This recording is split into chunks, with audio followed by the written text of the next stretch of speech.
Hello, and welcome back to Legend of the GLORIO Heroes, episode 32, your go-to podcast for hot takes and reactions to the legendary 2019 mecha anime TV series. Wait, no, that's... Oh, yeah. That's, going on. Man, Oh, yeah. almost here was crazy, dude. Yeah, I know, right? And we all saw Ovlasur in that mech suit. Crazy stuff, right?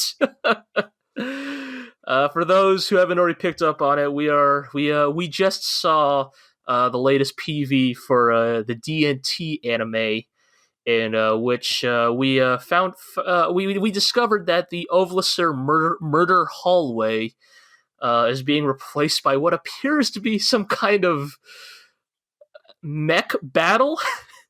Is Reuenthal or Mittermeyer the one dual wielding? I'm glad you brought that up. In my heart, it has to be Reuenthal. But... Yeah, so before we get into that, as always, I'm your host, G, and the one on the other end there asking the very pertinent questions is my co-host, Iro. I'm still here to ask the very pertinent questions. Yes, so in this PV, we see that Ovlasur... So I'm glad about this because we watched the first episode of the new season of D&T, and they had a new credit sequence where we saw Ovlasur, Reuenthal, and Mittermeyer in what appeared to be the new, what at the time appeared to be the new power armor for D&T. Uh-huh. And as you can kind of support here, Iro, they didn't really look that impressive, right? They kind of look like anime. Suits. Yeah, anime ninja plug suits, basically, yes. But the latest PV was like, don't worry, fam, we got you covered. And, guess that they actually were plug suits for mechs. Yes, so they've replaced the skull-faced power armor of the Empire with what appear to just be straight up, mini mechs, at least 10 feet tall by the looks of it. And in that, we see Ovlasur with his signature axe going up against what appear to be Reuenthal and Mittermeyer also in mechs, and one is dual-wielding swords, the other is holding his sword with both hands, and we had a very important discussion of which of those two would be the dual-wielder. In my heart, it's Reuenthal. Of course, Reuenthal with dual wield is the way my brain took it. Right, because he has the heterochromia. Reuenthal is just such a fucking ridiculous character.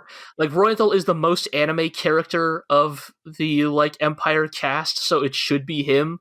Of course he would dual wield. Right. But then I feel there's a part of me that is yeah, but also, don't you feel like Reuenthal would be the one who would be personality-wise sensible enough to use one sword? Right. Whereas Mittermeyer is the upstart commoner, he's rough and tumble. Right, but not only that, but Mittermeyer gives me maximum fucking...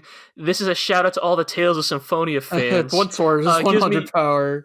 Right, giving me Max Lloyd Irving energy of if one sword is 100 power, then two swords is 200 power.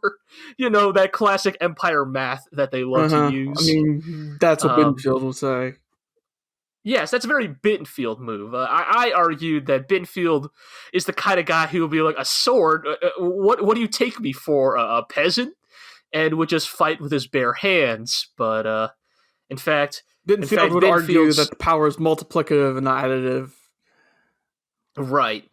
Bittenfeld is the kind of person who would see, here's the Bittenfeld is the kind of person where if he fought in one of those mech suits, events would eventually conspire where he would have to pull some Gurren Lagann bullshit of jumping out of the power suit mid-fight to continue the fight on foot. And he would somehow just pull that Lord Genome shit of just yeah, probably ripping the pilot out of the other mech suit. Unfortunately, it does not happen at the opera in these episodes. No. Unfortunately, there is no mech fight at the opera. But we're getting ahead of ourselves here. Indeed. We are talking about, of course, the legendary 1988 science fiction anime OVA. And specifically episodes 90, 91, and 92. Yeah, we are in it. We are in the weeds of season 4 here. And it would be no exaggeration to say this was an interesting trio of episodes. Indeed. We kick off with episode 90 Yes.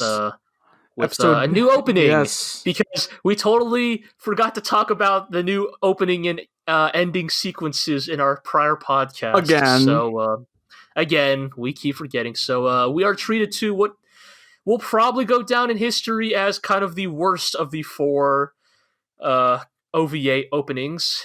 Yeah, not to say that's that bad, but like it's not bad. Quality but, like, of the English is noticeably poorer than right. the It's first like three. when you compare this to like your like Wings of Lights and such, it's like it's just I feel like in many ways like we'll get to the ED sequence maybe at the end of this episode 90 recap, but I feel like the endings benefited a lot from having one singer for all 4 EDs. Oh, I yeah. feel like that really maintains a really strong thematic cohesion to it. Like this.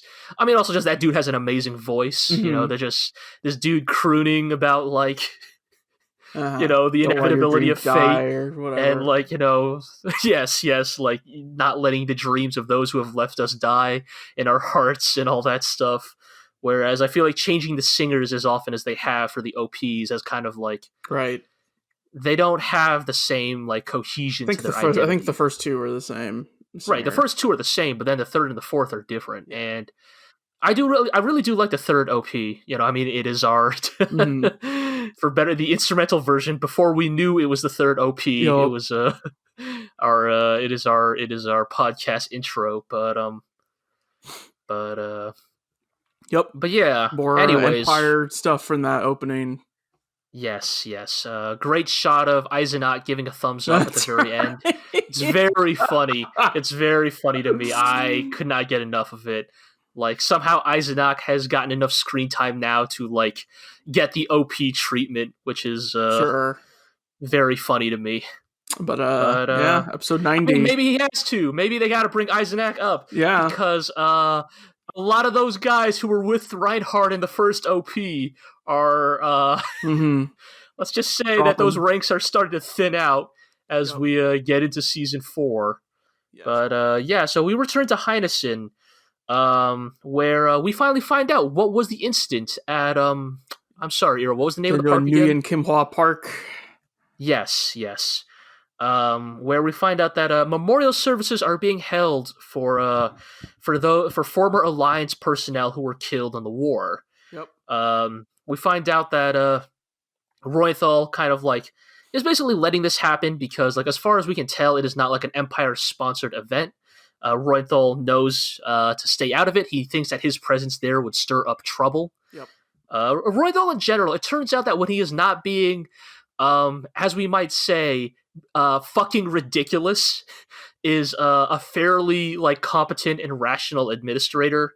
Like I can respect the idea that he is aware, like he is self-aware enough of his own reputation to know that like him being around just causes trouble, to put it for better or worse. Yeah. So he's basically like, just let him do it. Send some security forces there, of course, because like there's going to be a lot of people there. We found out that 200,000 are going to be attending this vigil, and just kind of keep an eye on things, make sure shit don't pop off. However, shit pops off. Because this is Legend of the Galactic Heroes, yes, as Iro said, shit pops off almost immediately. Yep. All the guards are there, and they kind of start gathering, and people in the crowd start shouting "Yang Banzai," and start throwing rocks and rioting. Right, it turns into a pro-Yang Wen-li rally. Cheers democracy, all that stuff. And yeah, they start protesting. And the Imperial soldiers kind of attack the crowd. And one of the civilians protesting is killed in the ensuing scuffle. And things kind of just go immediately downhill from there, where now the soldiers have started opening fire on the civilians, that the civilians are, taking rocks and beating soldiers to death with them. It's It's a real bad Yeah. scene. It's a real bad Like scene. they know that the official records say that it was justifiable self-defense. Yes, in a very Legend of Galactic Heroes move, the narrator points out that the official record states that these deaths were acceptable within the legal confines of the system. Mm-hmm. But as we see, it's this is I wouldn't put this on the same level of injustice as, say, the protests that killed Jessica Edwards, but at the end of the day, it kind of does show like a distinct inability for like for better or worse, right? Like the Empire are the invaders, right? They are the occupiers, and like they kind of get into this, right? Like, so we find out that 4,000 were killed, 50,000 were injured. Just a real bad scene all around. Reuenthal, of course, suspects that someone instigated it. Yeah. I would not be surprised if that turns out to be the case. But there is also this aspect, though, that like Reuenthal kind of muses on, though, that like even if somebody did not instigate this, like the pro-Yang rally itself was likely organic. Like that part of the vigil was likely organic. Like there's this idea that like the Empire were the invaders. They stamped out democracy. And like, we have been shown time and time again the like very uncomfortable realization that, the people of the FPA don't actually like care about democracy that much. But as we see here with this 200,000 strong rally, like there's this idea that like as long as democracy remains in the living memory, like it cannot be erased so easily. Mm-hmm. But the fact that it got as violent as it did, he suspects might have been instigated to discredit him in some way.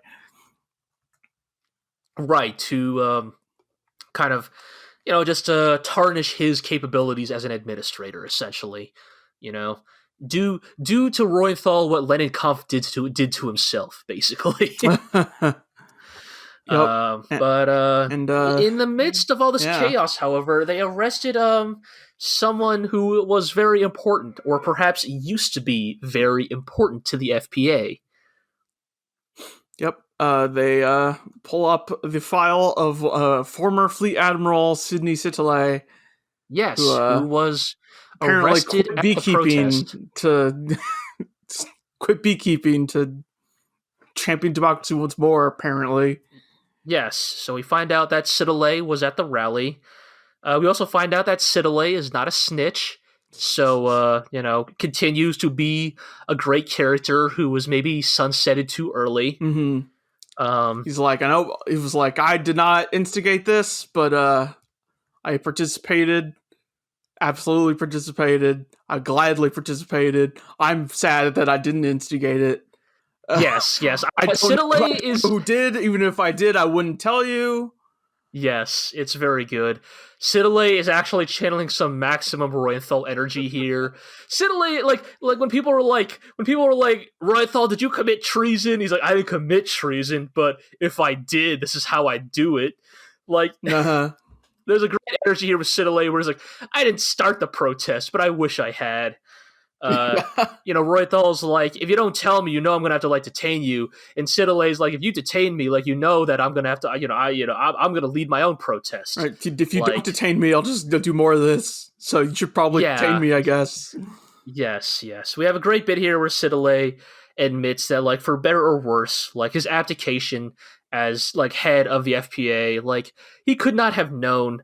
But in many ways, like Sitolet being forced to resign after the kind of disastrous battle at, at Amlitzer all those years ago, in many ways, his abdication led to the appointment of Kubersley, which led to his attempted assassination, which led to like the just further destabilization of the FPA. I think Sitolet's being a little too hard on himself here, but he does say that in many ways, his abdication cost many deaths, that he feels that in some part, his abdication is why he's still alive while Bucock and Yang Wen-li, are no longer with us. And that he will not run away from his responsibilities again. Mm-hmm. And that I do kind of hope that he's being detained here. I hope this doesn't mean he's being written out of the story. I actually really dig thematically the return of Sitolet. Yeah. Like, I think he could be a really interesting viewpoint character for like someone who champions democracy but is like has to work within the confines of still being on Heinessen. You know, he did not join the Iserlohn crew, but like, what does the grassroots democracy like movement look like back on Heinessen, right? Like in the wake of a post Yang Wen-li world, in the wake of a world where Heinessen is not called Heinessen anymore, right? It is now Neue Land. Like, what does the struggle for democracy look like?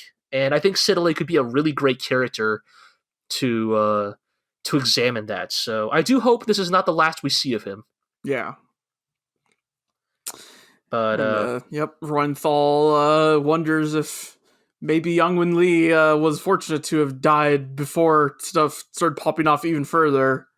Yes, and that also a warrior in an era of peace is a chained watchdog. Yes, fucking Reuenthal and peace. It's boring. Right, Reuenthal continuing to not help his case of people trying to slander him with accusations of treason, because he himself apparently cannot help it. Also continues to show the Empire leadership just completely failing to, like, completely misinterpreting Yang Wen-li as a person. Yes. Like, be like, oh man, Yang Wen-li was lucky to have died before the war ended. Now, all true warriors understand how boring peace is. It's like, motherfucker, please. Like, Yang would have loved peace. Yang would have loved this. Like, Yang was killing y'all to earn this peace that y'all are now getting, you know, you privileged few are getting bored of. But and we got a lovely bit from the narrator here, who's talking about how, according to the writings of military commander Ernest Mecklinger, leaders have a balance between wisdom and courage, and while Reinhard was the highest in terms of courage and Yang Wen-li was highest in terms of wisdom, Reuenthal had the most powerful balance between wisdom and courage.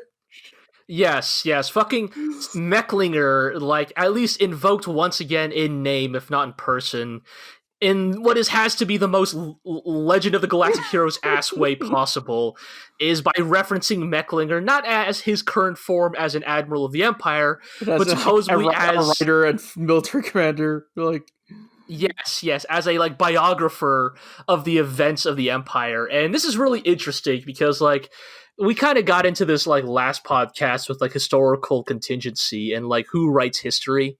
And it turns out the narrator's telling us that Mecklinger writes history. Apparently. And this is interesting because Mecklinger is not an unbiased source. Mecklinger is inherently a biased source on the history of this era. But all histories are, in essence, biased to some degree or another because of just the origins of who writes them. And I think this is interesting because, like, of course Mecklinger, the guy who never even fought Yang Wen-li, like, would make some lofty claim about, oh, Yang's weakness was he had too much wisdom and not enough courage. And it's like, I'm not saying that is an invalid accusation of Yang Wen-li, but, like, also this is coming from a dude who, like, never met Yang Wen-li, never fought Yang Wen-li. Like, right. Like, yeah, he had, like, a tiny skirmish with him when he was, like, coming up in the rear of the Iserlohn corridor. And you know what Mecklinger did? He got scared and bailed. Right. So, again, no hating on Mecklinger, but also, like, it is interesting because Mecklinger is in many ways, I would not consider Mecklinger a reliable source on Yang Wen-li. Like, this is, like, the thing that makes history interesting, right? Is because we also have the very real subplot of Dusty Attenborough is also writing his biography of this time period. But, you know, his version might not ever get published, right? Like, Dusty might die, Dusty's writings might be lost. The very reality of the fact that the Empire would probably never publish a book written by, like, you know, their most hated enemy. Like, there's a lot of reasons why Dusty's version might not ever get out there. And Dusty's version is also biased, right? Like, Dusty's biography of Yang Wen-li would also, like, be very skewed. And, like, history is a lot about, like some future historian is going to have to uncover Dusty's version of Yang Wen-li and Mecklinger's version of Yang Wen-li. And, like, that historian is going to have to two viewpoints of history. that historian will have to debate other historians who will like make arguments that like, well, Dusty Attenborough is biased because he knew Yang Wenli, while another historian might argue, well, in that sense, shouldn't Dusty's like biography be more like accurate because he actually knew the man in person versus Mecklinger, who could only write about him like second or third hand? Because like, here's the thing, like Mecklinger writing this biography of history, like, who did he? Like, that's the thing. Like, we don't think like, when we read history books, we kind of take them as sacrosanct.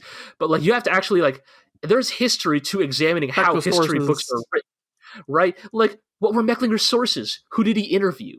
Like, who did Mecklinger interview for his history of Yang Wenli, right? Like, who did he talk to? Like, did he talk to Poplin or Julian? Did he talk to Mueller? Like, Mueller would be a second or third hand source, which would make Mecklinger's, like, writing of Yang Wenli, like, literally fourth hand. It's almost hearsay at that point, you know? Yeah. Like, and again, I love Mecklinger. I'm not hating on him, so, but I think it's really interesting that they would portray this because, like, it's a very hindsight is 2020 thing, right? Mhm. Like in hindsight, you can say, oh yeah, like Reinhard was too aggressive, Yang Wenli was too passive, but Reuenthal was the Ryu of Legend of the Galactic Heroes. Like, I'm glad this show is the type of show that could say these things, but also have the line that was according to the writings of this person, rather than Mr. Omniscient Narrator presenting something as irrefutable fact, you know, because I think that's what we're used to is like what the narrator says goes. Yeah. But right, like if the narrator says something, it is implied to be like word of God. If the narrator said Reuenthal is the perfect balance between the two, we are in essence kind of forced to accept that as the correct assessment of these characters. But when they are saying Mecklinger is saying it, Galactic Heroes is a show that will say these things, but make sure to say it was written by a historian somewhere. Yeah, and I can really appreciate that because, again, whether this was in the novels or not, the fact that it is here in the OVA immediately like communicates a different type of storytelling than like a lot of other fiction. Mm-hmm. But we kind of move on from there. Reuenthal receives a anonymous note that Job Trunicht is the one who started the shit. Right, to the surprise of nobody. So he calls in Job Trunicht to his office to say, I've got a fucking eye on you. You know. Yes, once again, Reuenthal, for some reason, not doing the logical thing of just, like... instantly getting rid of him. Right, just using this as an excuse, like, regardless of the validity of this evidence or not, just using this as an excuse to have Truniht imprisoned or executed. He, for some reason, Truniht just projects a field of, like, everybody hates him, but for some reason they are, like, compelled to give him far more rope than he seems to deserve. Because, again, Bergengrun is like, why the fuck didn't we just arrest him? And Reuenthal's like, no, this is a warning. I want him to know that, like, these are the kind of letters I'm getting. Yeah. And, like, I swear, if he fucks up the next time, I'll definitely arrest him. Definitely. It's like, Reuenthal, by the end of these 3 episodes, you might not have a next time. Like, you lost your shot. Like, you should have taken this letter, like, regardless of validity, just been like, Truniht, you're going to jail. Yep. Like, you lost your chance the moment you let him go this episode. And, yeah. And so I would like to note also that Reuenthal is concerned about the Iserlohn government in a way that Reinhard is definitely not. Yes, because Reinhard's investment in the Iserlohn government was purely based in Yang Wenli. So without Yang Wenli, he's kind of content to leave Iserlohn alone. Whereas Reuenthal, who is, you know, dealing with what's left of Heinesen and FPA on his side, they're a more pressing concern to him.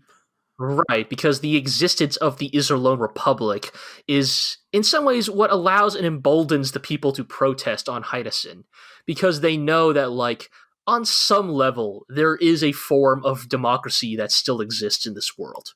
Yep. But and we cut over to them hanging out, drinking, talking about Julian, the older crew gossiping about Julian. Yes, about how he and Karen are spending more time together. They are, as a matter of fact. Yes, they are indeed. Julian's looking lame as fuck whenever Karen is around field is beginning to dissipate. Yep, finally. It seems like Karen is now able to see Julian for like the cool, capable young man he is instead of the fucking like clumsy goober he always looked like whenever Karen was around. Yeah. Shenkop shows up. Yes, to be a fucking piece of shit for a little while. He's... I mean, we've spent 90 episodes with this guy or whatever, like, he's an alright dude, but also kind of a piece of shit, especially when it comes to this. Yes, specifically when it comes to, like, fatherhood and parenting, Shenkop kind of continues to show that, like, he's kind of a fucking... Shenkop is a lot. Like, what my daughter thinks of me is her problem, not my problem. Yeah, it's some real shit. The daughter's left more of an impression on my mind than the mother did. God, Shenkop, please. The most, like, Jesus fucking Christ, dude. Yeah. It's weird because like we keep seeing scenes where like Shenkop is clearly like putting on a front to like distance himself from Karen, but like it's like the things he is saying are so fucking shitty that like even if it is like a front, it's like an unbelievably shitty front to put up. Yep. But you know, we don't have time to worry about that because we get news from Konev, or maybe not Konev. Is it just where they? That's later. I don't know. Yes, and also they got news from Konev. Well, also they got news from Konev last time as well, right? Because they already know about Job, and so they are holding a meeting to discuss our favorite subject, Job Truniht. Oh boy, and how he's a piece of shit over there, and he's probably planning something. Yes. How about we send a letter to Reuenthal so that they don't trust him? Yes. Dusty, or is it Dusty that makes that suggestion? Yeah. Yes. And how they wouldn't want Reinhard to be assassinated by a menial villain, just like Yang was. Right. But of course that they are probably considered menial villains. Yes. They kind of get it too. Well, if nothing else, Truniht and Oberstein devouring each other might be interesting. Yeah. Like I said, how many episodes ago did I say that? Put Truniht and Oberstein in a ring with one knife. Yes. I doubt that is actually how it's going to go down, but like it's a conflict I'd certainly be interested in seeing. And Frederica is continuing her duties as the boss, I guess. Yes. We find Frederica continuing one of her greatest skills, which is making us sad about Yang Woodley. I was going to say being depressingly good at dealing with deeply personal loss in her life, considering that she is probably like under 30 and has lost both her father and her husband. And she is just like doing her best to like just try and stay at top of things. She mentioned that she might have been good friends with Jessica Edwards.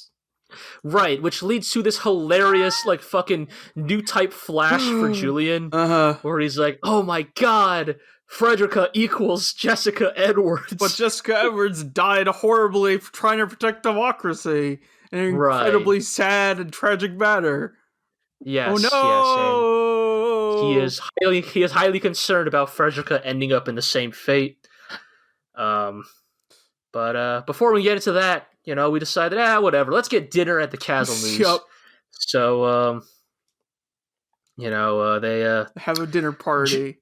Yes, Julian, Karen, and Frederica are invited to dinner with Casalnu's family. Casanu, of course, refers to the ladies as the beautiful, boisterous flowers of Iserlohn, making the prophecy of the flowers of Iserlohn come true. But then he's like, let the ladies play with the kids. Let's go drink alone. Like men. Fucking. Yes, which is just fucking ridiculous. But yes, so Casanu takes Julian to his room, to like his office or something, and they just start pouring drinks. I point out without ice. They just drink them straight from the glass, which is certainly a move. But the narrator notes that they can hear laughter, and for now, laughter is better than crying, at least. yes, there is this kind of this idea that, like, yeah, even in the face of hardship, even in the face of a world where the percentage of people who practice democracy in this galaxy number in the like Decreasing rapidly. 0.00001%, but life goes on. Yep. And finally, however, this episode ends on its most sinister note. We return to the Earth cult. Yep. Where De Villiers is scheming. And De Villiers scheming in a way that I am forced to admit is pretty fucking good, actually. Yep. It's so easy to write off the Earth cult as just a bunch of like goofy like extremists, but like they are goofy extremists with a fairly solid conspiracy going for them. De Villiers explains the reason they did not back the FPA, the reason why they actually helped the Empire hasten the death of the FPA, is because, in a sense, the Earth cult was never going to take on both the FPA and the Empire. Like, our initial thought that, the Earth cult's plan is to have the FPA and the Empire fight each other and weaken themselves so that the Earth cult can swoop in and take out both of them, was never realistic. Because even those two powers, even if they were completely reduced, completely destroyed,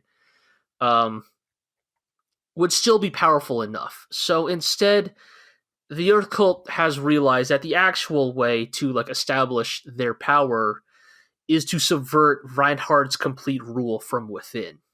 Right. If they can get Reinhard to have supreme power over the galaxy and also push him in such a direction where he becomes like a particularly cruel or otherwise like absolute ruler, then the comparatively, nice sounding moral code of the Earth cult doctrine will become popular among the people and will give them power. Right.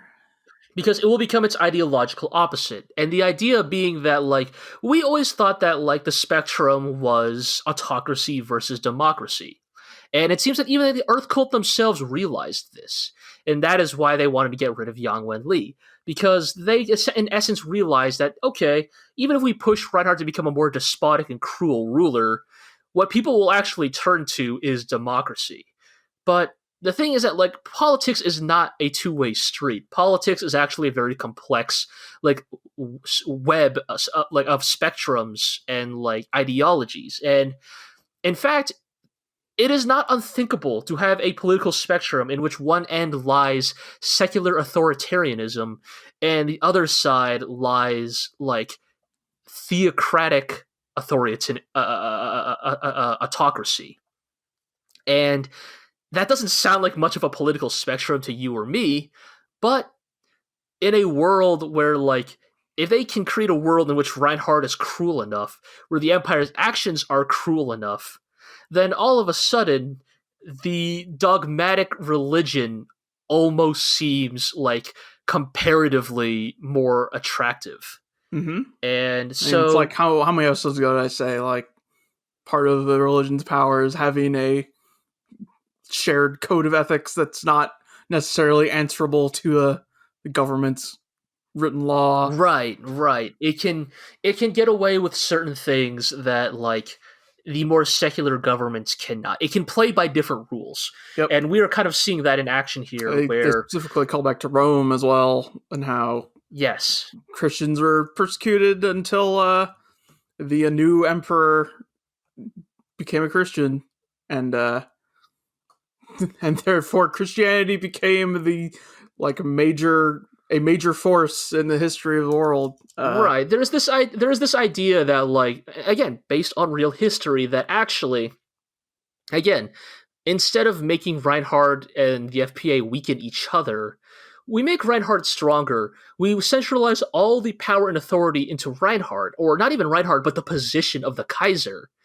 And then all of a sudden, the Earth cult doesn't need to subvert a government. It just needs to subvert one person. Mm-hmm. And, like, that's a terrifyingly solid grasp of, like, human politics and, like, society in a way that I did not think the Earth cult were capable of. But by kind of laying their plan bare here for us, the viewers, I have to say their plan, I can see it working, because like their plan hinges on like driving Reinhard into becoming a despot, right? Like, Yep. by flaring up the like betrayals and the hints of treason, what they are doing is increasing his sense of paranoia. And like the more paranoid a ruler gets, the more irrational he gets, right? The more hasty he gets, and not only that, but the more distrustful he becomes of the information around him. And a less informed Kaiser is a less effective Kaiser. And there's this idea that, like, again, like, because all the authority rests in him, if we can just turn him into, like, a raving, paranoid lunatic, then, like, we don't have to take over the whole government, you know? We just have to put somebody we just have to make sure somebody will be in the right place at the right time to take over when, like, Reinhard loses it, essentially. Yep. And it's kind of a terrifying plan because, like, it's ridiculously subversive, but also, like, strangely believable, especially within, like, the scope of the Legend of the Galactic Heroes universe. Yeah. And the episode literally ends on fucking evil laughter. Yes. And, yes, so then we get the new ED, yes. which kind of continues to hammer the point of all of the EDs being very bittersweet sequences of all the older generations entrusting their future and their hopes and their dreams onto the shoulders of Julian. Yep. Pouring their ideals into his hands. Yes. It's a little on the nose, just like sequence of Yang Wen Li, and then all these other characters who are either dead or going to be dead soon pour their hopes into Julian. And, you know, it's a good ED. I like it a lot. I mean, all been very good. Yes. It's hard to pick a favorite out of the four, but I do like thematically where it's going. Even if, like, once again, it definitely leans a little hard into this idea of, like, Julian becoming the fucking Jesus of democracy, just, like, inheriting everybody's hopes and dreams. But who better to do it, I suppose. Indeed. But we're not talking about Julian today. We're talking about It's All Empire this week, baby. Episode 91. We return to Fazan. Hilda's back on the job. We get this great sequence where Hilda reports that she's back to work, and Reinhard's face is just perfect. He is like blank face, totally blank face. He just looks so confused. Like, he doesn't know what to say. Like, he is flapped. Like, this is the first time in, like, years we have seen Reinhard legitimately not know what to say in a situation. Right.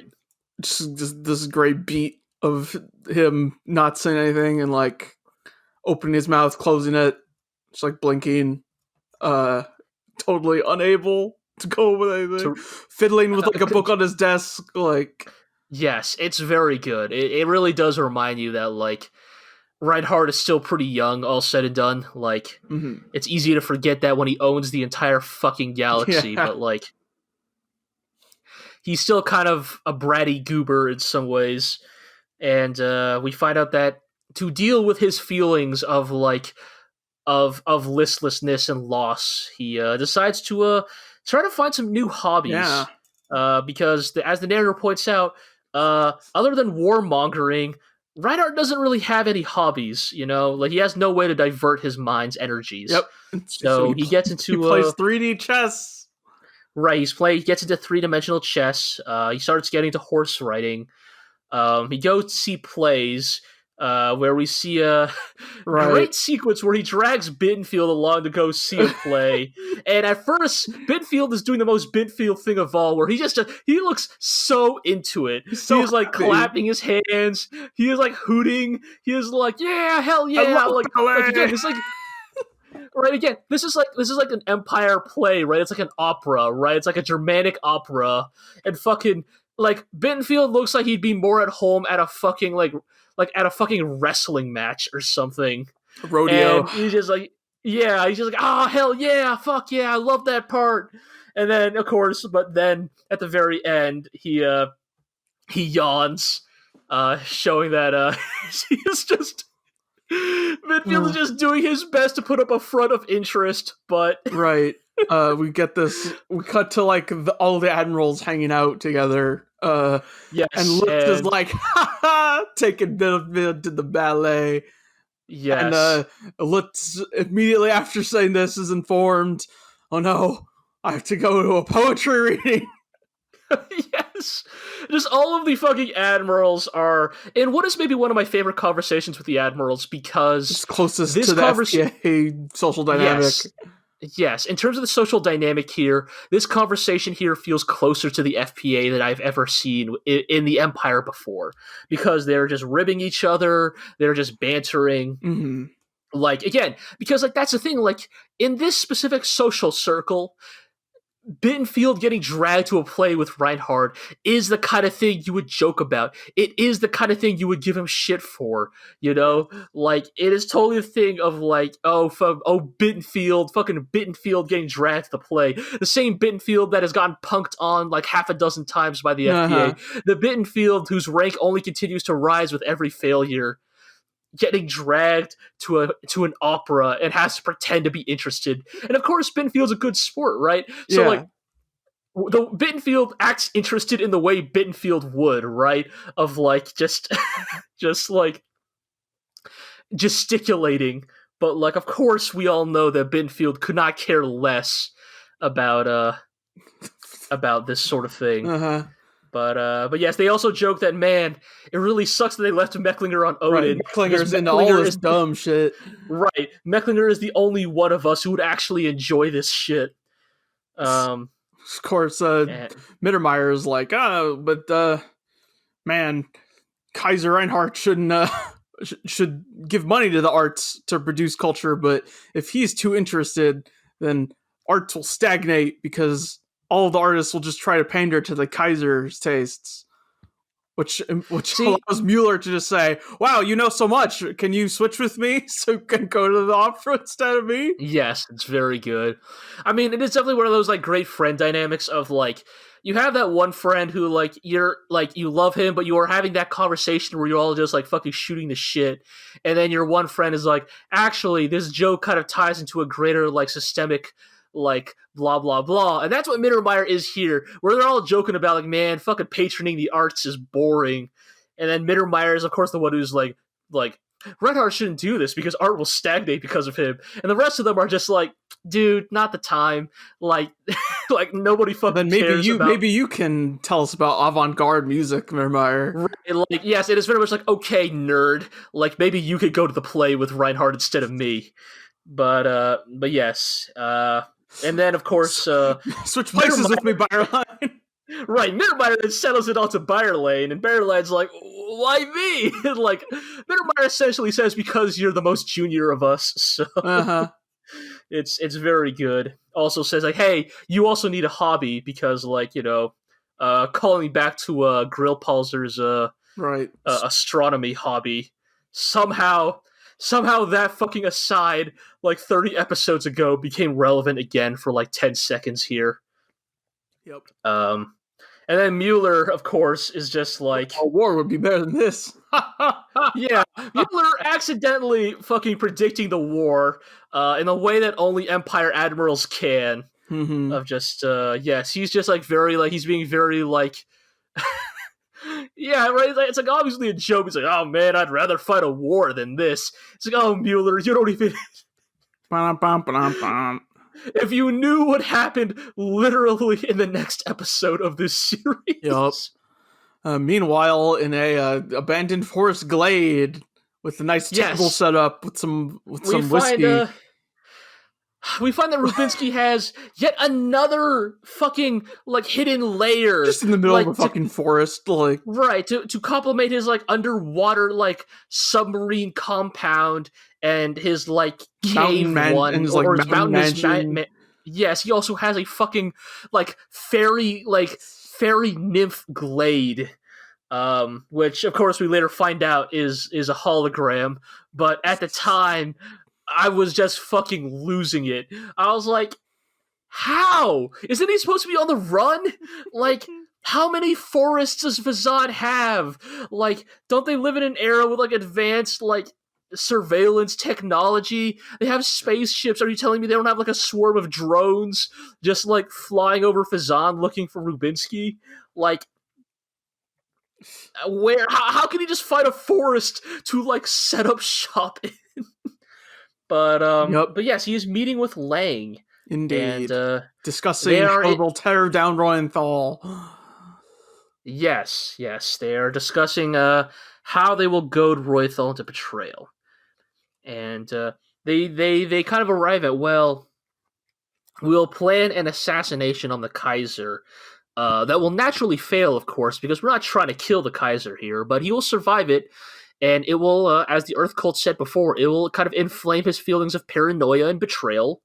He'll blame Reuenthal for it, and then, because Reuenthal already has the kind of person, shall we say, a confrontational personality, like, he'll happily take the bait. If Reinhard tries to start shit, like, Reuenthal is not the kind of guy who will try to, like, exonerate himself. Like, the sad truth of the matter is that because of the personalities of Reinhard and Reuenthal, like, if we once again return to the hypothetical 7-Eleven that represents the galaxy. Yep.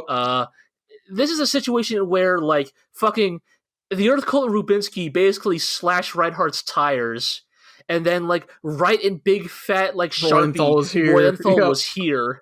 And then, of course, Reinhard would, like, fucking, like, get up in Reuenthal's face. He would be like, hey, Reuenthal also chilling, hanging out in the parking lot of this 7-Eleven. Reinhard would be like, Reuenthal, you fucking piece of shit, you slashed my tires. I didn't, but what if I did, huh?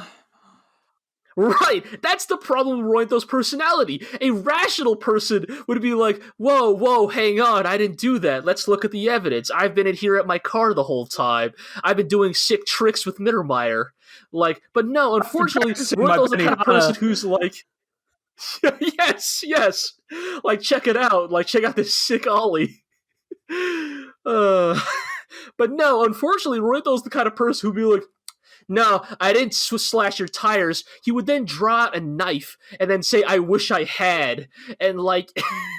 No. See, things would just... This way. I would have slashed this way. Yes. And things would just degenerate from there. And so, for better or worse, Lang and Rubinsky are doing a good job of capitalizing on the, like, very, like, specific, strong personalities of these two. But yeah, so... they kind of figure that, like, hey, Lang figures, you get rid of Reuenthal, and then you eventually get rid of Mittermeyer and Oberstein, and, like, the rest is easy, right? Like, the idea here being that, like, oh, we just have to get rid of, kind of the people who are closest to Reinhard. My question during the scene is, like, so far all these plans sure line up with what de Villiers was saying, and we know that Rubinsky has been working with the Earth Cult from, like, the very beginning. But also we've had scenes of Rubinsky being like, haha, I'll keep using these robed fools until it's my own time to shine. And so, like, how closely is he still working with them is my question. I feel like I don't quite understand that myself either. Like, because we haven't seen them actually speaking to each other in a very long time, so it's hard to tell, like... It's hard to tell if, like, Rubinsky's plans are falling in line with the Earth Cult simply because they are, for better or worse, objectively good plans, and, like, a good plot would eventually trend in this direction, or if Rubinsky is taking, like, instruction or is taking orders from the Earth Cult, or if it's actually the other way around at this point. Because... Dominique shows up and kind of, like, asks, Rubinsky, like, so what are we planning to do with that Lang guy, right? Like, he's kind of that guy probably thinks that he's using you, right? Mm-hmm. And Rubinsky answers, like, well, of course, that's good. That's how we want to seem to him, right? Like, we're both using each other. There's no better position. Right, there's no better position for a schemer to hold than to give off the impression of being a useful tool, while at the same time using the other person. And, in this game of chicken that is being played by Lang and Rubinsky, the idea is who will eventually pull the trigger first once the other has outlived their usefulness. And I mean, let's be real, for better or worse here, I don't think Lang has the chops to keep up here. Lang is clearly being taken for a ride, and Rubinsky is eventually going to cut him loose. And if we needed any other proof that Lang was not smart enough, he's dismissing Hilda as a threat. Right, yes, Lang, yes, they bring up, well, what about the Mariendorf family? And Lang's like, the elder Mariendorf's a loser. The only good thing about him is that he's a good person. What a loser. And the little Hilda, wench can't do anything. Right, it's, even though... She's the smartest person in the show! Right, and not only that, but this is not to denigrate Hilda's other talents. Hilda is a very talented and intelligent woman, but also, even if she weren't, I feel she's Lang the has an extremely... still. Yes, she is banging the Kaiser. She got Reinhard's dick wet. Do not... Lang is clearly not a historian, because he does not understand the political power of pussy. Excuse me for getting a little raw here, but do not underestimate the power of relationships in politics. Like Rome, we mentioned a few minutes ago, the reason that emperor turned to Christianity was because his wife was a Christian. Yes. Thank you for the alley-oop there, Iro. I didn't want to go too long on this podcast, but yes. So specifically, what Iro's talking about is Emperor Justinian of the Roman Empire was the first emperor of Rome to officially convert to Christianity, and that is because his wife Theodora was Christian. And again, you can make all these... Of course, that's a very reductive way of putting it. Historians kind of argue that, Justinian did it for, political reasons as well. That, the kind of Roman contingent of the populace was growing, more and more powerful. That it was, a good move. It was a good PR move on him to convert to Christianity, It's hard to say if he actually meant it or not. But the reality is that, by him converting to Christianity, he gave it a legitimacy that... Again, this is the same empire that used to feed these people to the lions in the Colosseum, right? Mm-hmm. The idea of it attaining that much legitimacy in the span of centuries, and again, I don't mean to be just say, oh, he only did it because his wife was Christian, but it speaks to the power of relationships. It's a vector of influence.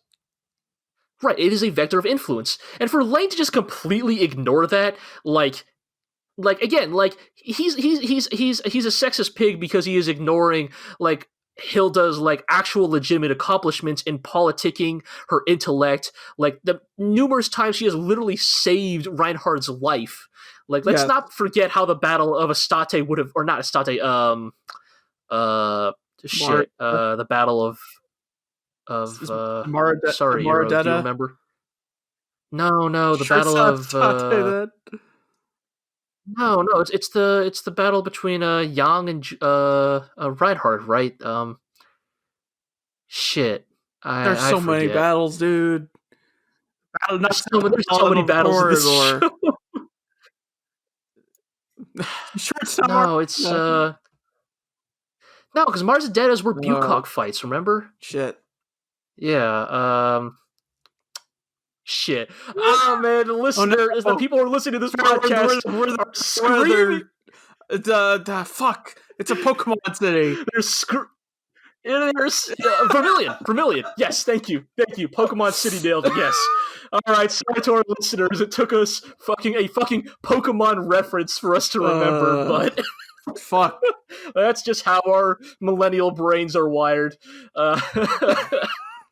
Right, yes, it's do not underestimate Hilda's influence. So for Lang to just be, oh, that wench doesn't know anything, he's already an idiot for underestimating her legitimate accomplishments. He's also an idiot for underestimating how much power she has, by being in a relationship with Reinhard. Mm-hmm. But yeah, so kind of just this idea of being but the reason I brought that up is because so Rubinsky is playing Lang. Lang thinks he's playing Rubinsky, but also is Rubinsky playing the Earth Cult, or is the Earth Cult playing Rubinsky? Yeah. That is the relationship I still don't think we have a full grasp on. And maybe it's just because the two have not interacted in a while, so we don't really have a good grasp of their social dynamic anymore. But and then of course, right, let's not forget that like Dominique is maybe playing Rubinsky, right? Like the pills and the we don't know if that one's confirmed or not, but we know that like doing something. She's important somehow. Right. She is also not a passive act. She is not a passive actor in this relationship. Like things are happening. And it's why, like, despite the fact that, Rubinsky is a fucking snake, I think he is also one of the most interesting characters in this show to watch because of that reason. But anyways, we can't spend too much time on them. But turns out they've been using their influence to spread rumors across Fazan that Reuenthal's planning something. Yes. That he'll ask the Kaiser to make an official visit to Neue Land, and then he'll get him on the way. Right. So essentially, Rubinsky once again doing the very sneaky thing of basically communicating what his actual plot is to the people he is plotting against, to lure because them he knows that like to thinking, haha, well, I know the plan, so. Right, and also just like by forcing them into it, because the social forces at play will force them into this plan, right? That's kind of what we see here. I do like how they don't just send the rumor that Reuenthal will send the invitation and get him. They also spread the rumor that Reinhard will invite Reuenthal first and then get him. Right, exactly. It's the old Yang Bagdashi play. When they like schooled on Lutz all those episodes ago when he took back Iserlohn. Like you cloud the real information in a miasma of misinformation that all seem equally like believable. And we find out that Oberstein actually knows about this. He knows about the plot. In fact, he knows that Lange and Rubinsky are meeting. And he chooses to let it happen.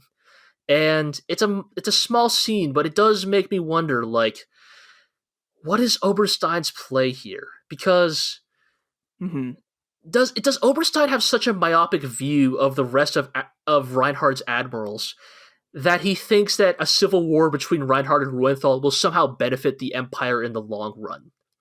Like, is it a case of Oberstein recognizing that Reuenthal was always going to be a powder keg, and he figures it's easier to control an explosion if I set it off myself? I mean, that tracks for Oberstein. It happening. Right. Oberstein seems like the kind of guy who would like totally go along with Rubinsky's plans to have Reinhard take full, like, complete fascist control of the Empire. Right. Like, I guess it's a weird thing of like, and then it's like, this is me being naive, but then it's like, does Oberstein not understand like the millions of lives that would be lost in a civil war fought between Reuenthal and Reinhard? And then it's like, no, wait, this is the man that let Westerland happen. This man doesn't give a shit. Like, this man has always been needs of the few, with Reinhard having even more political power. Right. Like, he has always been a needs of the many over the needs of the few kind of person. But, like, this is not just, like, a battle between, like, the scattered remnants of the FPA and the overwhelming power of the Empire. This is a civil war between two extremely competent and powerful individuals, right? This is not the Lipstadt League. This is Reuenthal. Reuenthal with a fleet that rivals Reinhard's. I think this also brings up the question to me is that, like, the reason Oberstein turned coat to join Reinhard in the first place is because he was, like, sick of the decadence of the Goldenbaum dynasty and laws such as the inferior genes exclusion law. So, like, if Reinhard's administration ever got to that point, would he turn on Reinhard? That's the thing. That's like, it's kind of hard to figure out, right? Like, where Oberstein's so fucking inscrutable. Right, like the thing with Oberstein is, yes, he is one of this show's most kind of like ambiguous characters, because we still don't really, like, even here 90 episodes in, we don't actually have that good of a picture of him and his motivations. Like, is he a true Reinhard loyalist to the end? Like, is he actually, like, is he doing all of these things behind Reinhard's back, quote unquote, for his own good? Like, is he still operating under that assumption? Or does Oberstein have his own motivations? But because, like, the amount of suffering that Oberstein is causing through his like explicit inaction, like it borders on monstrous now. Like this is not just like being sneaky in a couple battles. This is not just a war crime or two. Like knowing that a civil war is happening and then choosing not to stop it, like is probably problem with steroids. Yeah, it's some truly ratchet shit. But anyways, Reuenthal hears the rumors as well, and literally thinks to himself, "Oh, that's a pretty good idea. I should just oh man, if I do invite the Kaiser, I could just kill him and take control of the universe. That's yes. Reuenthal not helping his case, where he's like, treason. Why not? And it's just like, Reuenthal, please! Like, you are on such thin ice. But also, like, Reuenthal would not be Reuenthal if he did not entertain it. Indeed. But anyways, Reinhard gets the news, and he decides, fuck it, let's go along with it. I'm gonna go visit him at Neue Land. Reuenthal does the plan because he figures he invites Reinhard to Neue Land, and either Reinhard accepts, showing Reuenthal he is still trusted, or Reinhard refuses, which shows Reuenthal that he is no longer trusted. And either way, what Reuenthal's trying to get here is a better like feeling of the situation, view of yes. And Reinhard goes along with it because of a combination of he has the same idea of he needs to feel out Reuenthal's intentions, and also I was talking about the social forces at play. Like, for better or worse, Reinhard is a man who is, like, a slave to his reputation. And, like, a Reinhard that does not accept this invitation is a Reinhard that some might call a coward. Mm-hmm. And that is something Reinhard's pride will never allow. Right. He refused, like, several of the people are like, you should stay until we have a better idea of the situation. And Reinhard's like, I do not fear Reuenthal. I will go. Yeah, it's... Again, it's Reinhard really falling for like in many ways Reinhard is actually like a depressingly predictable individual in some regards, like because it is so easy to play on his like highly specific insecurities about his pride and his reputation, like and like, to the point where, like, Reinhard even refuses to take a fleet with him. Like, despite the fact that Yang was literally murdered earlier this year. Months ago. Because he had because he didn't have an escort, Reinhard was like, nah, I'll go by myself. I'll take one ship with me. It's like... like, Mueller is like I think everybody's, like, begging him, like, please, at least take a fleet with you. Right. But Reinhard asks Mueller to be his attendant. Be my shield. Lutz raises his hand. And, I want to visit my sister. Lutz is like, right, like Lutz is like, I got some family on Heidelberg. Can I come too? And Reinhard says, yeah, sure, why not? So Lutz basically, after these 3 episodes, bless Lutz, essentially asking for a paid vacation to the Kaiser and having it granted is actually very funny. Mm-hmm. Mittermeyer, meanwhile, busy working on the 2 new fortresses. Next order of business. Which, the Schattenberg and the Schattenberg, the Drei Großadmiralsburg, which I definitely did not pronounce correctly, but translated, they are the Shadow Castle and the Castle of the 3 Fleet Admirals. These are fleet admirals in question, being those who have died in duty. Kirkeyes, Fahrenheit, and Steinbeck. Yes, yeah. Oh God. Oh God, I just realized. Yeah. I didn't realize it at the time. After this, Bittenfeld, everyone's walking, Bittenfeld's like, hey guys, Castle of the 3 Admirals, huh? If someone else were to die, would we name it Castle of the 4 Admirals? Bittenfeld, no! Oh no! Everyone's like, Bittenfeld, you goofball. Oh no! He's like, man, Mueller and Bittenfeld. I don't know why the Kaiser shouldn't take me along. I'm a great warrior. I'm like, well, oh God, are you okay there? Yeah, right. Yeah, and Mittermeyer is like, it's just I had not realized, like, after we watched episode 92, It did not occur to me in the moment watching that episode that Bittenfeld had actually I literally made the same joke. Well, it is only going through these notes right now that I just realized that Bittenfeld is a fucking fortune teller. I guess both Bittenfeld and Mueller are fortune tellers. Apparently, like you said, the narrative turns to meet the desires of the Empire drama. Right. That the Empire just operates on a different like narrative type of causality than the FPA, where like the Empire admirals should just never ever open their mouths, because anytime they do, they fucking jinx themselves in the worst ways possible. But yeah, so then Mittermeyer is like, "Oh, Bittenfeld, don't worry. Like, if you know, I think Mittermeyer literally says, if the Kaiser needed somebody to fist fight Reuenthal, I'm sure he would have brought you along." And Bittenfeld's like, "Well, there were no fist fights at the opera." And it's just like, Bittenfeld, please. He's like the fucking Bittenfeld meathead muscle man from a fantasy show, but just transplanted completely into a space opera, you know? Yeah, it's like, just Bittenfeld is too fucking ridiculous. Oh god, it's just I cannot handle Bittenfeld's energy. He is too much. But yep, and they convince Mittermeyer and Mueller discuss the safety of this operation and how they'll convince Reinhard to take at least a few ships. Yes. Yeah, like I like that Mueller and Mittermeyer like have a conversation where they're smart.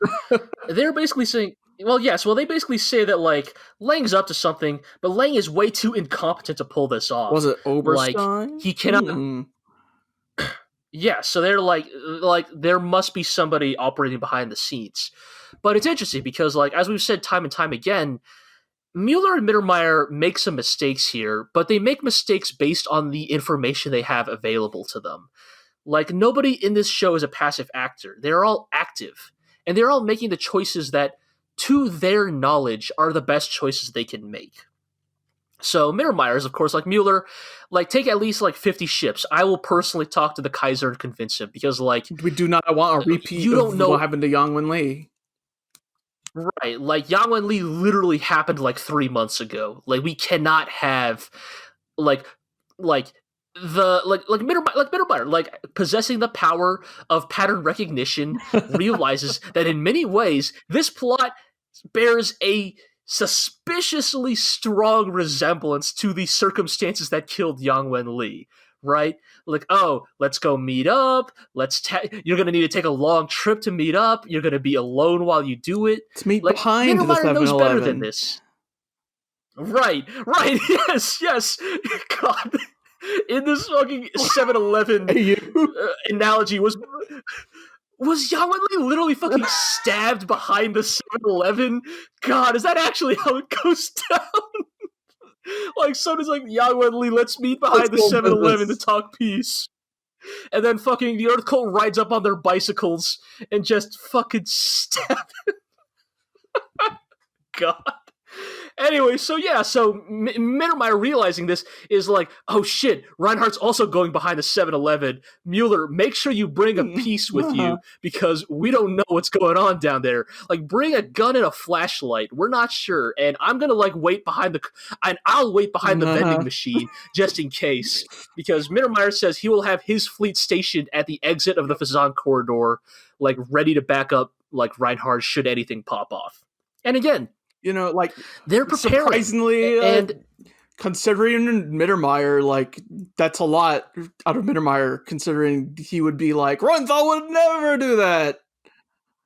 Right, this is, Mittermeyer, Reuenthal's best friend, Reuenthal's only friend, he is like, we gotta be ready, because, you don't know what's gonna happen. And, again, it's they're making smart choices, but the sad truth, of course, is that they're not making enough smart choices. And the reason they aren't is because there's information they simply will never have access to.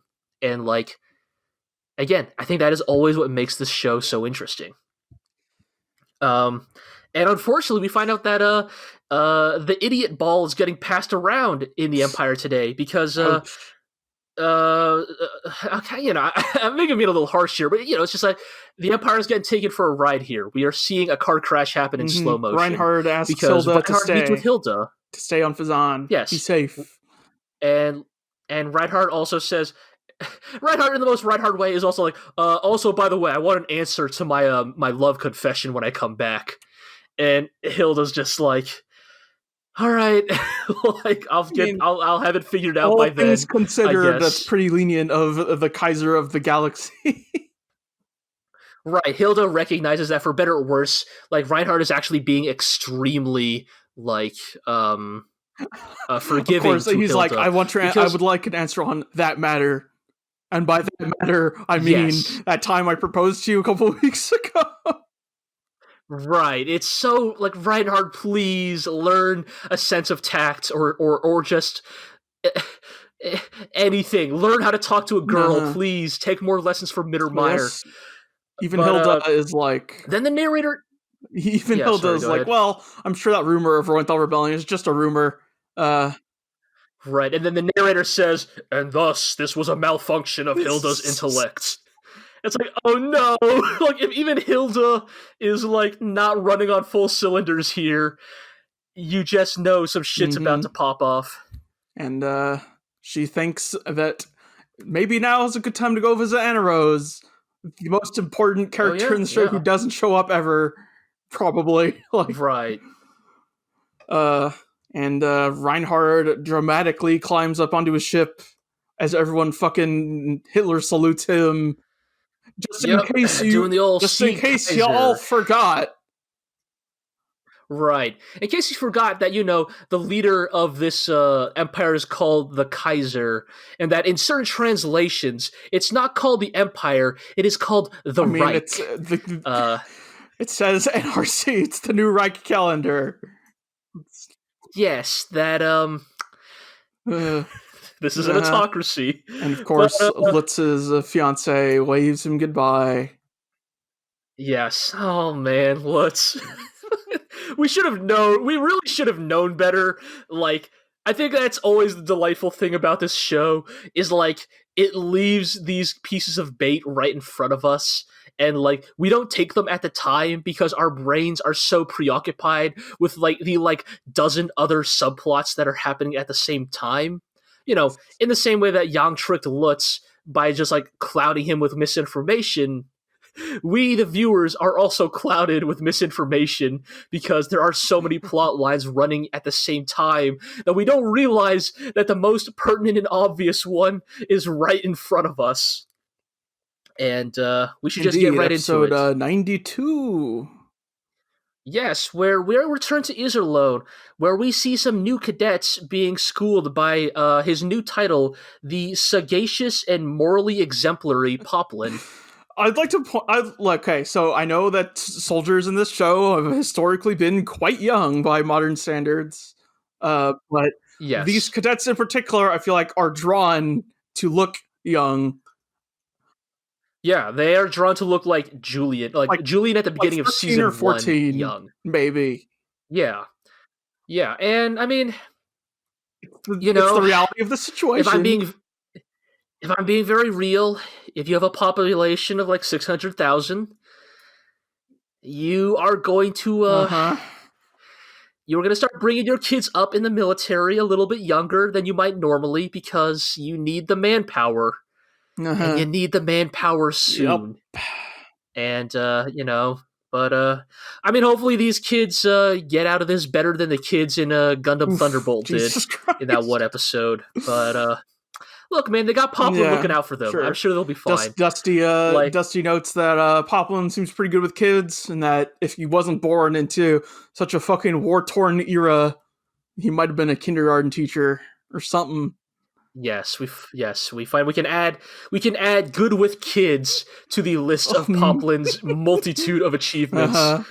And then Julian, just out of nowhere, like, I don't even know what prompted this, but Julian decides to just fucking.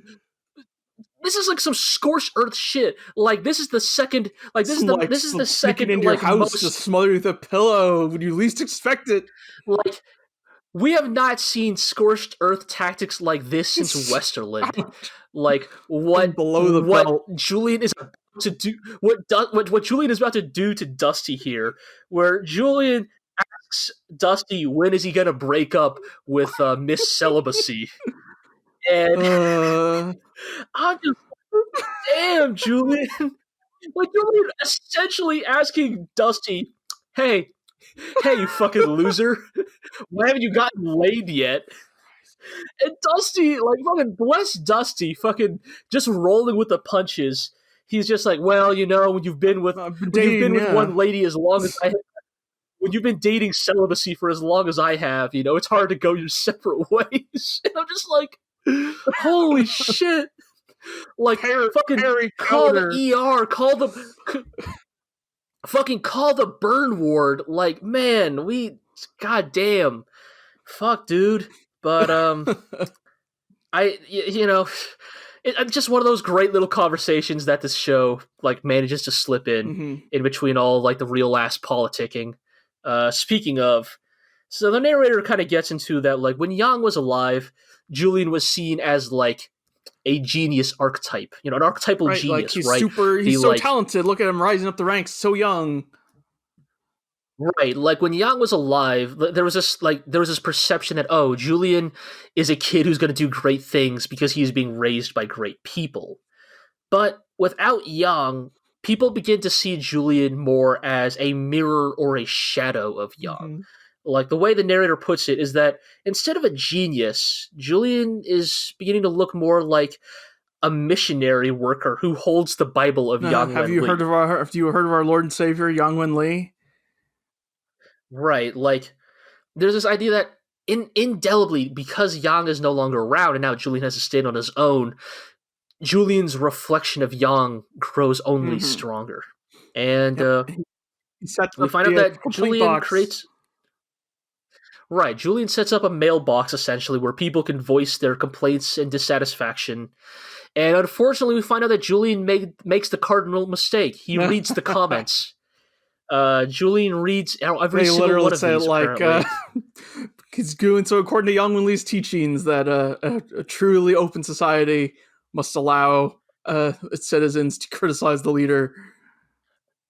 Yes, but we find out, and once again, the most Legend of Galactic Heroes ass move that biographer Dusty Attenborough would write of Julian Minchie, that, you know, these comments are unfair because, you know, the idea is that Julian is not a composer, he's a performer. That Julian is not a writer, but instead a translator. And, you know, as much shit as Poplin gives Dusty for his prose, I actually think this is a really elegant way of, like... Yeah. summarizing what Julian's strengths are as a person. It would be it'd be unfair also, to like, call kind of him, putting in a good like, it would be unfair to call him as someone who's just aping Yang Wen Li's style. Right. Like, there's this idea that, like, Julian was never supposed to be, like, this one-in-a-million genius. Instead, where he excels is he takes the information he has and the information that he has learned over his life, and he translates and applies them in, like, you know, new and effective ways. In that, like, you know, there's this idea that, like, even if he is performing somebody else's song, like, the way in which it is performed there's a quality to it in its own right. And, of course, then they muse at, would Julian ever actually get the opportunity to perform? And that makes me get nervous again, because I always get nervous when the narrator says things like that. And he muses to himself while assembling the Yang Wen Li Analect that as the Lohengrin dynasty, you know, begins to slide into inevitable decadence, as all autocracies do, democracy will seem more appealing. Right. I mean, in many ways, Julian's plan and the Earth Cult's plan are essentially the same thing, right? Like, outlast the Empire and eventually grow enough strength that you can present yourself as a viable alternative. Yep. But yes, we find out that despite all those talks, I think we skipped over this, but I think there was a brief conversation, I think with Reuenthal, where Reuenthal was like, also, by the way, we have to clamp down on all the people getting past you, like Iserlohn. blockade. Like, we cannot allow information to come in and out of Iserlohn. Like, we need to clamp down on that and make sure that they don't, like, we need to make sure they are completely cut off. And of course, cue a couple episodes later, we find out that once again, Konev has somehow... The on-dutiness is apparently real good at getting past the blockade. Yes, so Konev returns once again to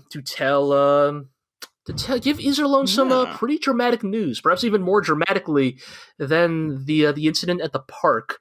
We find out that the Kaiser has become the subject of an assassination plot. That supposedly Reuenthal has risen up against the Kaiser, and we cut to the events in question.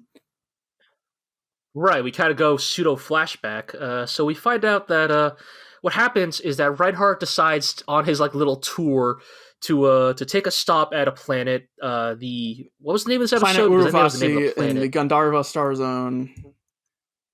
Right, so he visits planet Uruvasi to like pay respects to the war dead, and I don't know, essentially just hang out for a bit, I guess. And we find out that things may not be as they seem. Reinhard is kind of holed up in the library for the night. Apparently, he starts just reading like 8 fucking textbooks about Ole Heinesen or something. Some other book on this in this screenshot here. Let's see here: History of the Free Planets, Last Christmas, the Gulf War. Wait, really? The Gulf War? Wow. Yep. That ancient war. There's 8 volumes here of Space Ace. Oh, wait, this might be Space Age. Oh, darn. I had to read 8 volumes of Space Ace. Sounds like a cool fucking like pulp novel or something. Armageddon Now? Seriously? Alright, maybe I gotta question Reinhard's taste in books again. They're just the books that are at this place that he's staying, right? Oh, sure. The guest house. Okay. Right, I guess this is a former FPA planet, so, these would be books written in the FPA. But anyways, it's like a little bit past midnight when Lutz and Mueller show up again, and they're like, some shit might be going down here. We should leave. The guards are acting strange. Lutz and Mueller say... Right, they're like rapidly entering and leaving the building, and that when they question the guards about what's going on, they're not getting an answer. So they decide to get into their limousine and bail, head back to the Brunhilde, where we get into a car chase. Turns out, yes, indeed, apparently the entire garrison of this fucking planet is out to gun down Reinhard. And it's up in the air as to whether this is under Reuenthal's orders or not. Right, yes, they are not aware this is under Reuenthal's command. But as the chase and as the assassination plot goes on, we kind of see Reinhard's grip on his faith in Reuenthal begin to erode in a way that I think is really interesting. Mueller's like, don't you think this could be Reuenthal's work? And Reinhard says, if this was actually Reuenthal's plan, we wouldn't have gotten this far. Right. Like, he says that this assassination plot is too sloppy to be Reuenthal's work. And, which I think is very funny. But Mueller and Lutz, however, remain convinced that Reuenthal is at fault. And that they say that, look, if we're wrong, we'll apologize for throwing blame at Reuenthal. But for now, we need to operate on the information we have. And the information we have all point at, if this is not Reuenthal's fault, it is still happening in Reuenthal's territory. And that one way or another, he has to answer for what is going on here. Yes. So, So they make it into the woods where they, it turns out the Brunhilde manages to escape and it's going to pick them up at, in the middle of the woods or something. Yep, so, they kind of, proceed on foot. And they get cornered by more of these, Empire goons who are here to shoot Reinhard. And it is here where I say that, it's the not fucking, fair. rules of narrative. It is not fair. I'm actually going to say it is unfair how different the rules are that the Empire operates when it comes to narrative causality. the Empire like gets to act so dramatically in ways that like if the FPA were ever to try the same things would be immediately rebuked or subverted. Right. Like So they're in these the guys woods. find out it's Reinhard. Yes. And they have Reinhard surrounded. There's like 8 dudes with rifles against just Mueller and Lutz and like a couple of other dudes. Like, if they want to gun down Reinhard, they have him dead to rights. Mm-hmm. But they're hesitating because it's the Kaiser. Uh-huh. And apparently, Reinhard's cult of personality is so powerful that he can walk up to these men and say, "Who here has the guts to shoot the Kaiser?" And somehow that imbues one of them with the strength to turn his gun on his allies and single-handedly gun them all down to save Reinhard. Mueller takes a shot to the arm in the process. Somehow, his mere flesh and bone can block lasers. Yep. Mueller Iron Shield, indeed. Look, I just feel like in the past, I feel like, okay, this is me complaining about a very petty thing. Like, I know that, like, in fiction, bullets being stopped by people is just a trope, right? But we are repeatedly shown in this show that the lasers can go through human bodies. Mm-hmm. In this very episode, we see a laser go through somebody's chest cavity, and you see the laser exit the other end.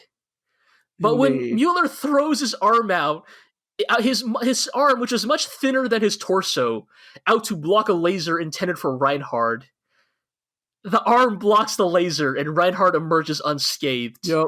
And I understand this is a very petty thing to complain about, but fiction, you must be consistent about these kinds of things, damn it. It annoys me so much. It annoys me so like look, if you have a hard rule that bodies can stop bullets, fine, I accept it.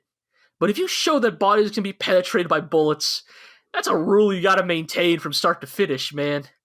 But anyways, I'm willing to chalk that up to, again, apparently Mueller is just made of sterner stuff than your average Empire and goons. So yeah, so the dude, the guy who betrays his allies, saves Reinhard. Like, Reinhard says, congratulations, Corporal, you are now a sergeant. And they're, kind of going through the woods some more. Where, yes, fucking pretty little headshot right to the skull. Yep, and Lutz decides, I'll hold them off, you go on ahead. But we still have time for this 5-minute conversation. Yes, so this is again where I say that the Empire operates on what I almost find to be unfair or annoying rules of narrative causality. Like, let me remind you, Yang died alone in a dark alley, essentially, a dark hallway. Fisher died off screen. He did not even get a line. Patrushev was gunned down without a speech. Like, the only FPA character in the history of the FPA to get a good cinematic death was Bucock. Every other FPA leader died ignobly. And in many ways, I don't mind that, because that is what the FPA is about, right? The FPA is an ignoble, practical organization, right? Like, it's what Dusty talks about, right? Like, we are an organization that cannot fight to the same rules as the Empire. And that applies to their stories as well. Like, it is more realistic that a good man dies in an ignoble way. It makes more sense that a good man dies without ever saying goodbye to his family. Hell, it makes more sense that a good man dies and you don't even find out until he doesn't come back, right? Like, these are realistic ways. This is how most people die. Like, this is, right? Like, is this not the tragic thing of the human condition? Is like, most people die alone and unnoted. And like, that is true of the FPA. That has always been true of the FPA, is that like, they're operating on much harsher, realer rules. But then we have like the Empire Kirkeyes goes out into like dramatic saving of Reinhard, right? Like, Kirkeyes takes a fucking shot to the neck and still has enough time to tell Reinhard to win the galaxy. Like Fahrenheit Steinmetz get these incredibly dramatic, like, last word scenes death. You young they get cadet incredibly are dramatic my deaths. keepsake to the Kaiser. You're like, take your life Right. that I give Like to you.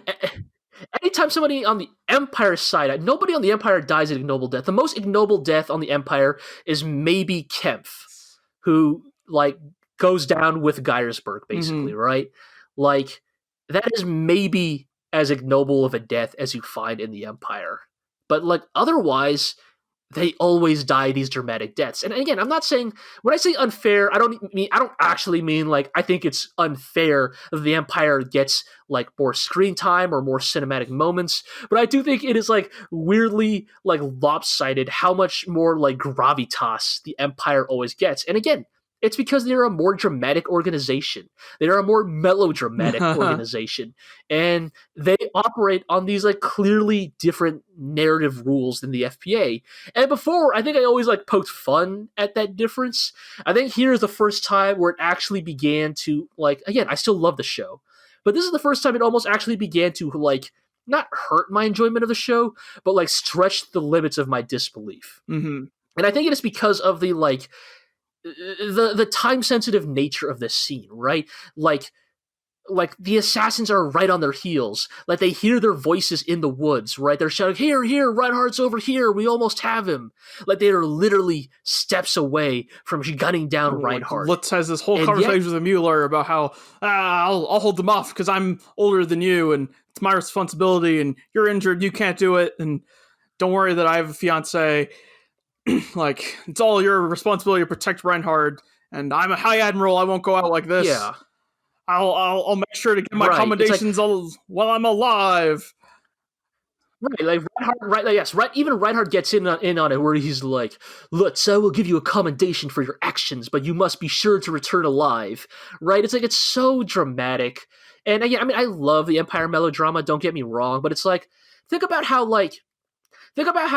when Yang died, Julian was literally minutes away, right?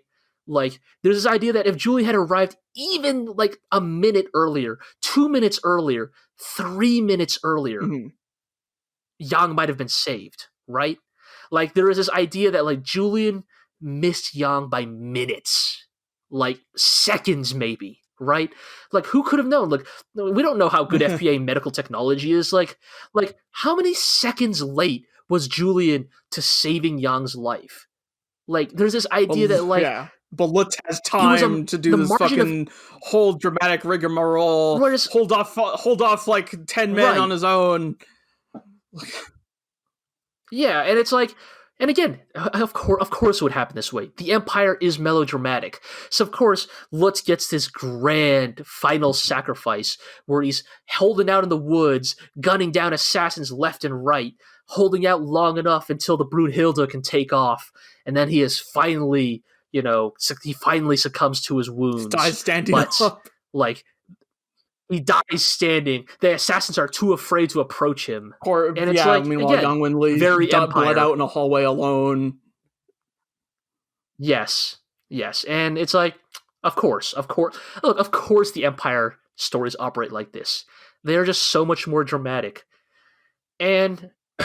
again, if this sounds like we are all maybe just still a little resentful over losing what is, single-handedly the most well-written character in the history of fiction, like, maybe so, but look, you want to list, you want to bring up any other contenders than Yang Wen Li, I'm all ears.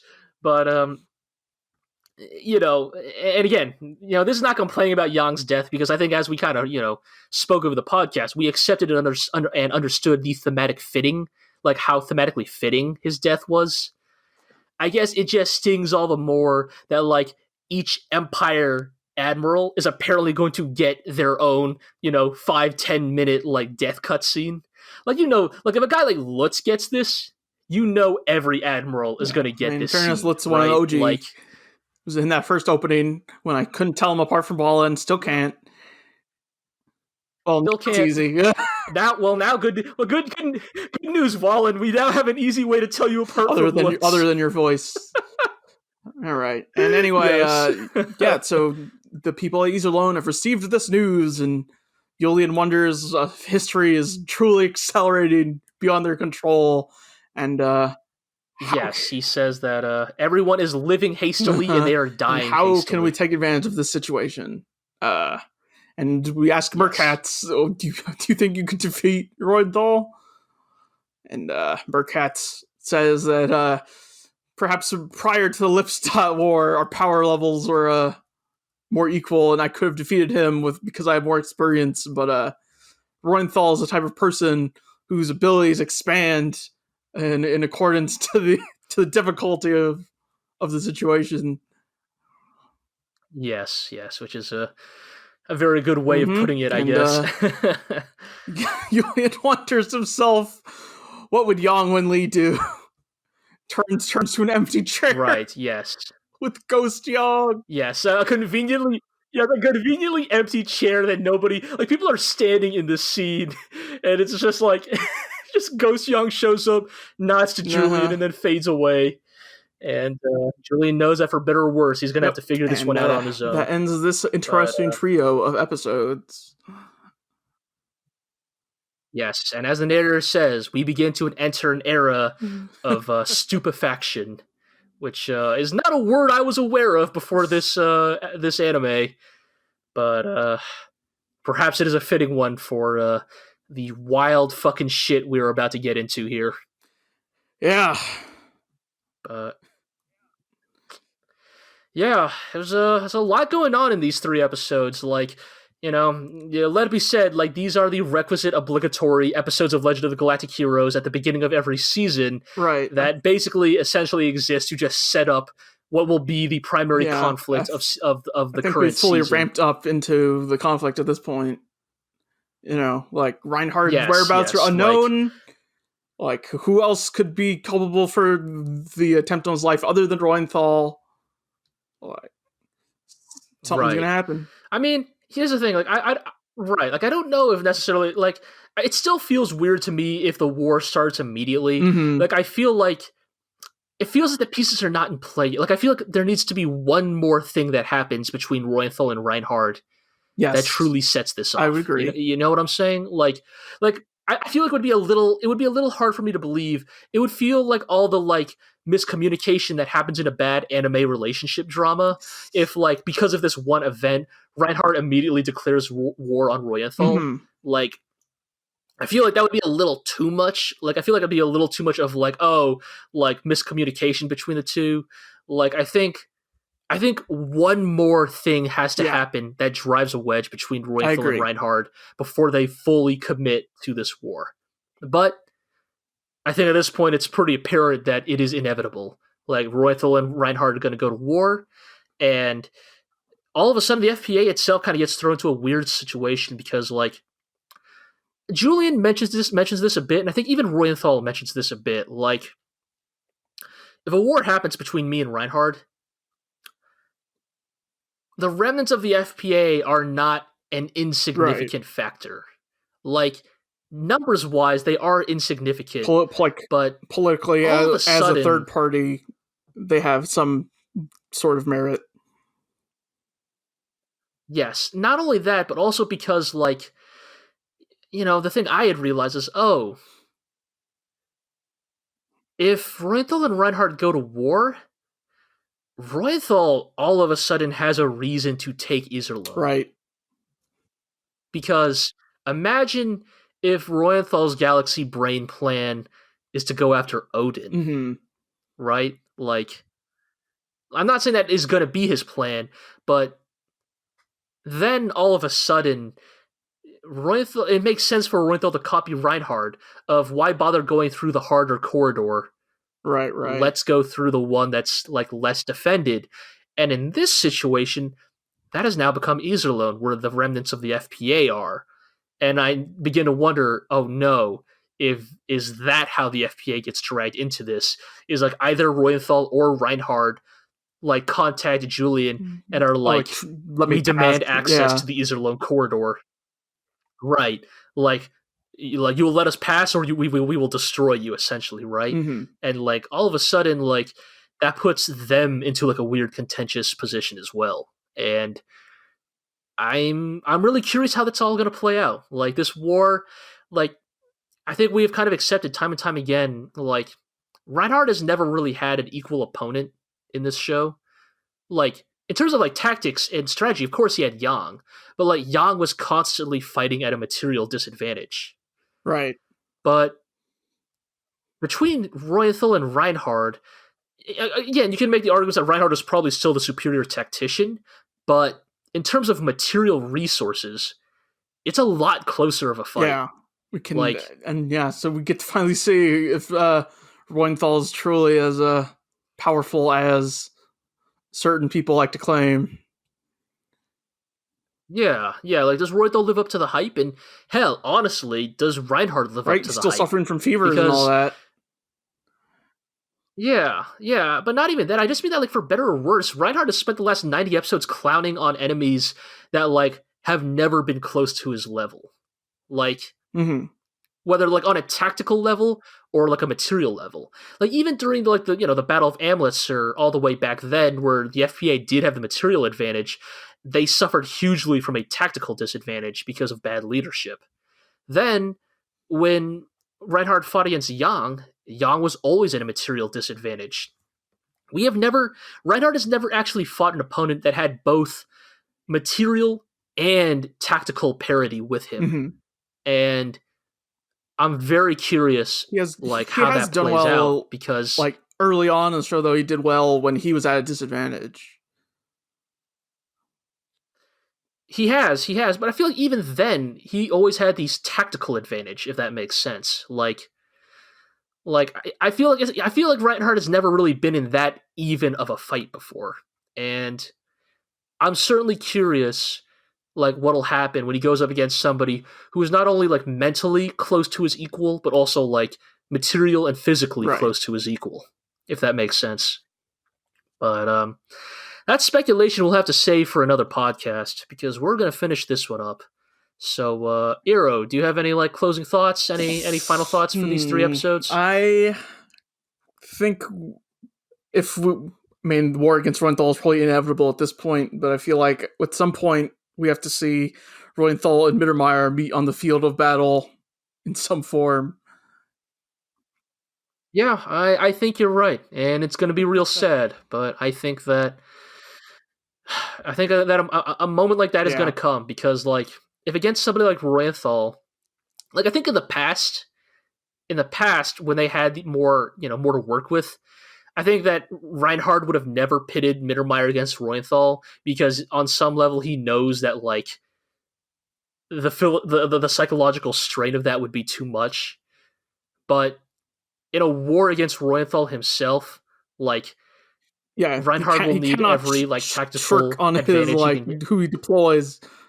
Right, and he's going to need to deploy his best men, and one of his best men is Mittermeyer. So, like, I think that is a moment that is going to be inevitable, and that's a fight I'd really be interested to see. I think that, like, those two have always kind of existed in Reinhard's shadow. I don't think they've ever really had a chance to really show what they're capable of, and very curious to see how that plays. But I think that's going to do it for this podcast. So let's take care of the housekeeping. So, as always, you can listen to this podcast and read the rest of our content on theglorioblog.com. You can follow us on Twitter at theglorioblog. You can listen to this podcast on Podbean, Spotify, Google Play, and a few other podcast aggregators. You can also listen to the podcast on YouTube if that's more your speed. You can also check out our sister podcasts, the GLORIO Chat, where we're talking about anime that is airing currently, as well as GLORIO's King of the Kaiju, where they talk about some kaiju movies they've been watching, which includes some space amoeba and such, which that's a thing. You can watch Legend of the Galactic Heroes on High Dive and VRV. And I think you can watch Legend of Galactic Heroes Dainoitese on Crunchyroll. Yes. If you're interested in watching D&T, that is also available now. They've decided to release the D&T movies, or what were supposed to be get theatrical releases in Japan. They were going to be releasing as a serial television series on Crunchyroll. So check that out if you're interested in seeing kind of the differences. I honestly would love to do a podcast about the differences between D&T and the OVA. I think that would totally be worth getting into because I think there are some genuinely interesting. Again, I do think D&T is not as good as the OVA, but I think there are some interesting things at play there. There are some interesting conversations that happen in D&T, time, that I think are worth examining. But I do agree that's probably for another podcast. So, as always, thank you all so much for listening. Iro, thank you for accompanying me on this journey. And until next time, we will see you amongst the sea of stars.